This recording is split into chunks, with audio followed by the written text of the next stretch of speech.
all kinds of lobbyists during the session, but one that showed up today is causing quite a stir in the halls of the Capitol. A sex worker advocate is in Juneau to fight for the rights of prostitutes. I caught up with her in Fairbanks before she left to talk to her about her fight to change Alaska's law.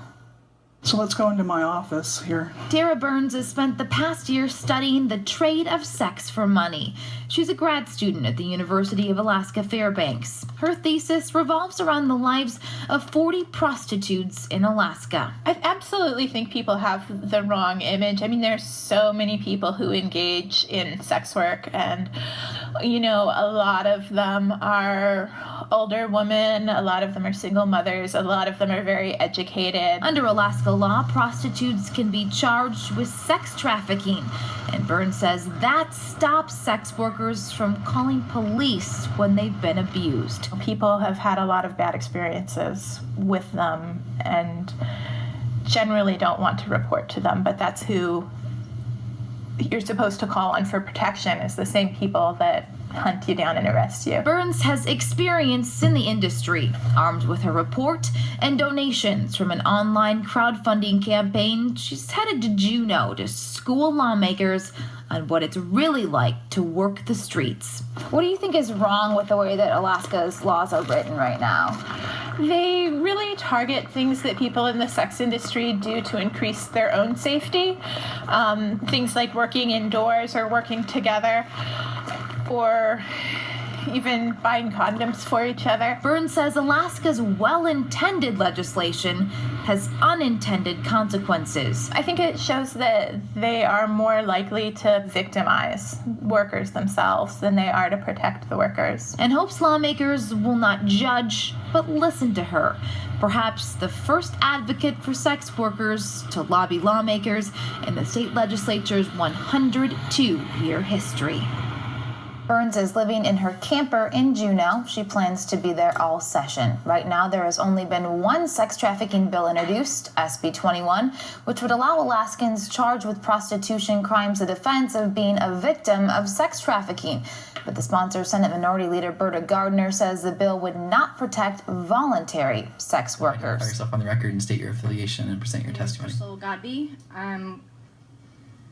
And I'm with the Community United for Safety and Protection. We're a group of current, former sex workers, sex trafficking victims, and allies, working towards safety to protecting everyone in Alaska's sex industry.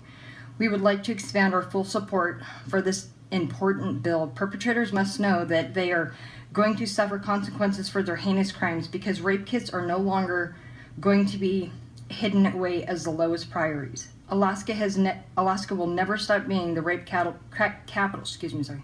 of the United States as long as we don't even have rape kits prioritized. To process them and then match results with state national database to hold accountability for those responsible in a timely manner. In 2014, Detroit identified 188 serial rapists by processing just 1,600 rape kits out of their much larger backlog. In December of 2016, Community United for Safety and Protection, Hayes research firm in Anchorage, conducted a survey of the 904 Alaskan voter priorities. Processing Alaska's backlog of rape kits was a close second priority to investigating cases of murdered and missing sex workers, with 36 listing it as their first priority and 37 listing it as their second priority.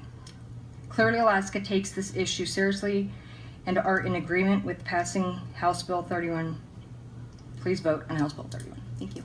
Thank you very much, Ms. Godby. Are there any questions from the committee? Thank you, and thank you for your written testimony. A group of Alaskans are banding together tonight to end violence against sex workers in Anchorage. Today, the Community United for Safety and Protection hosted its second annual Alaska International Day to End Violence.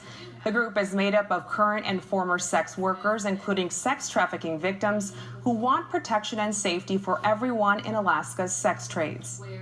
People in the sex trade are having difficulty gaining access to equal protection under the law.